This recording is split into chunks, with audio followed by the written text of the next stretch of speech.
நம்முடைய அடிப்படை உரிமையை கூட நமக்கு தர மறுக்கக்கூடிய ஒரு ஒன்றிய அரசு அங்கே இருக்கிறது. இந்த ஆட்சி அது ஒன்றியமாக இருக்கட்டும், அவர்களுடைய கையை பிடித்துக் கொண்டு இன்று வலம் வந்து கொண்டிருக்கக்கூடிய அதிமுகவாக இருக்கட்டும், அவர்களுக்கு நாம் என்றும் இடம் கொடுத்து விடக் கூடாது என்பதை நாம் புரிந்து கொள்ள வேண்டும். அதிமுகவை துவங்கிய புரட்சி தலைவர் எம்ஜிஆர் அவர்கள் சொல்லுவார்கள், அண்ணாயிசம் அண்ணாவிசம் என்று மேடையிலே பேசும் பொழுது, இன்னைக்கு அங்கே தலைமை பொறுப்பை ஏற்றுக்கொண்டிருக்கக்கூடிய திரு எடப்பாடி அவர்கள் என்ன சொல்றாருன்னா, அமித்ஷாயிசம் அமித்ஷாயிசம் என்று. எதுவா இருந்தாலும், எந்த பிரச்சனையா இருந்தாலும் அவங்க அலுவலகத்தில் உட்கார்ந்து தீக்கிறதே இல்லை. நேரம் அடுத்த பிளைட்டை பிடிச்சி யாரா இருந்தாலும் டெல்லிக்கு தான்.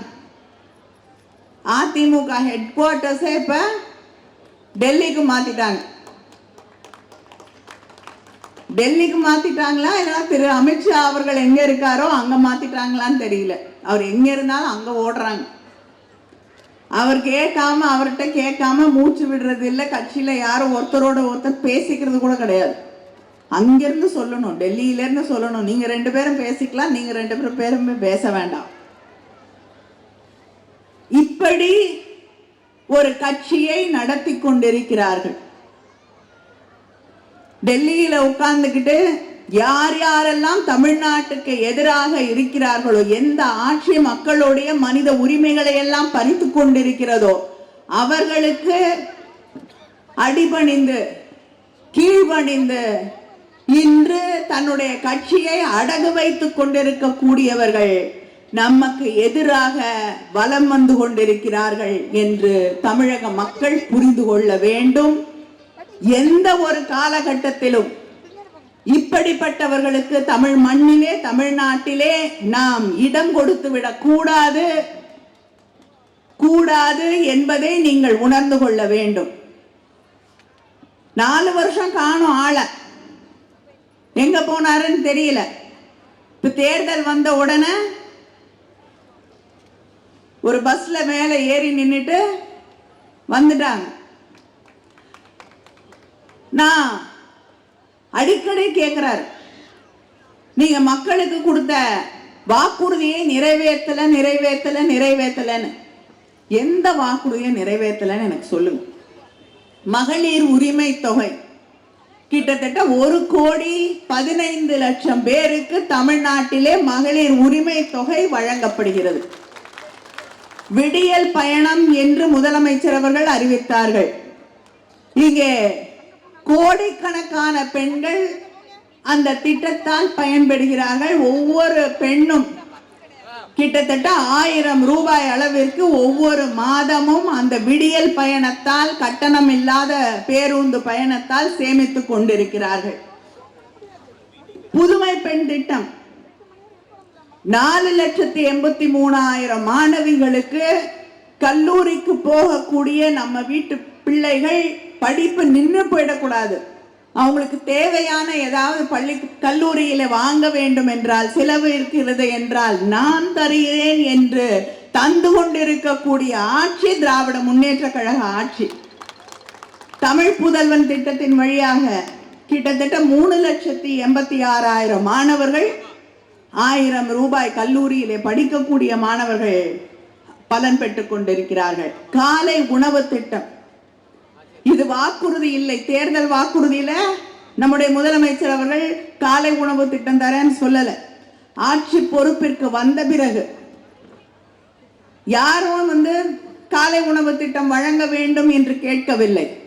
ஆனால் நம்ம வீட்டு பிள்ளைங்க காலை உணவு சாப்பிடாம மதியம் வரைக்கும் பட்டினியோடு பசியோடு அங்கே படிப்புல கவனம் செலுத்த முடியாம உட்கார்ந்து இருக்க கூடாதுங்கிறதுக்காக இன்னைக்கு 20 லட்சம் மாணவர்களுக்கு மேல் பயன்படக்கூடிய தமிழ்நாட்டிலே காலை உணவு திட்டத்தை வழங்கி கொண்டிருக்கக்கூடிய ஆட்சி நம்முடைய ஆட்சி. 108 ஆம்புலன்ஸ் சர்வீஸ் கொண்டு வந்தது முதல்ல நம்முடைய தலைவர் கலைஞர் அவர்கள். இதற்கு அடுத்த கட்டமாக இன்னுயிர் காப்போம் நம்மை காக்கும் 48 என்ற ஒரு திட்டம், கோல்டன் அவர்னு சொல்லுவாங்க. ஒரு ஆக்சிடென்ட் நடந்துருது, 48 மணி நேரத்துக்குள்ள ஒரு ட்ரீட்மெண்ட் கொடுக்கணும், அந்த 1 மணி நேரத்துக்குள்ள ஒரு ட்ரீட்மெண்ட் கொடுக்கணும். அந்த ஃபர்ஸ்ட் 48 hours வந்து ரொம்ப முக்கியம்வாங்க. அங்க இருக்கக்கூடிய ஹாஸ்பிட்டல்லாம் தேடிட்டு ஓட முடியாது. பக்கத்துல இருக்கக்கூடிய எந்த ஹாஸ்பிட்டல கொண்டு போய் சேர்த்தாலும் அதற்கான செலவை அரசாங்கம் ஏற்றுக்கொள்ளும் என்று சொல்லி அதை நிறைவேற்றி இருக்கக்கூடிய ஆட்சி திராவிட முன்னேற்ற கழக ஆட்சி. அந்த திட்டத்தின் வழியாக இன்னைக்கு 3,57,000 உயிர்களை காத்திருக்கக்கூடிய ஆட்சி திராவிட முன்னேற்ற கழக ஆட்சி. இன்று தமிழ்நாடு முழுவதும் 10,000 முகாம்கள், மருத்துவ முகாம்கள் நடைபெற்றுக் கொண்டிருக்கிறது. இன்னைக்கு காலையில தூத்துக்குடியில, என்னுடைய மாவட்டத்தில், என்னுடைய தொகுதியில இருக்கக்கூடிய மருத்துவ முகாமில் சென்று அங்கே இருக்கக்கூடிய மக்களை சந்தித்து விட்டு வருகிறேன். ஸ்பெஷலைசேஷன்ஸ் வேற எந்த மாநிலத்திலையும், வளர்ந்த நாடுகள்ல கூட கிராமப்புறங்களிலே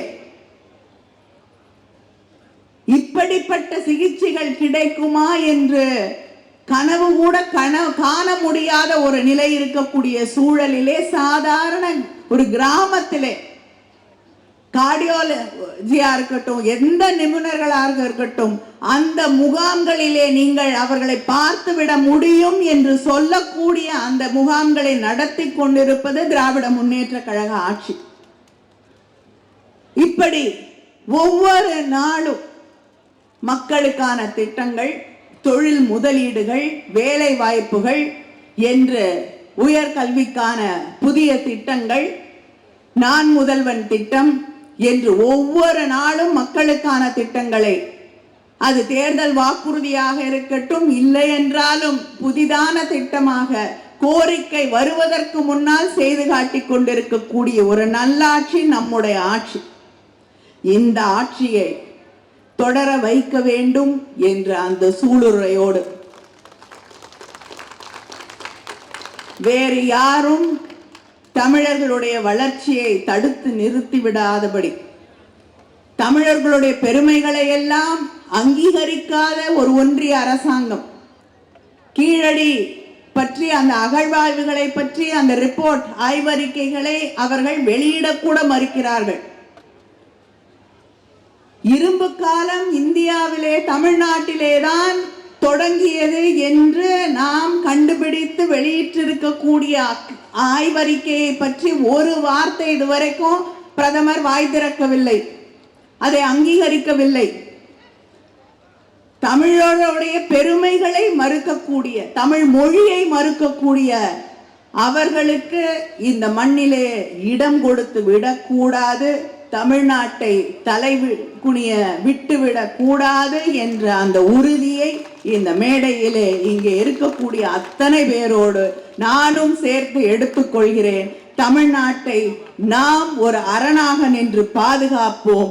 அடுத்த ஆட்சி என்பது இல்லை. இனிமேல் தமிழ்நாட்டிலே துரோகிகளுக்கு தமிழ் மானத்தை, இனமானத்தை, தமிழருடைய எதிர்காலத்தை கெடுக்கக்கூடிய யாருக்கும் இடமில்லை, இடமில்லை, இடமில்லை. நன்றி, வணக்கம்.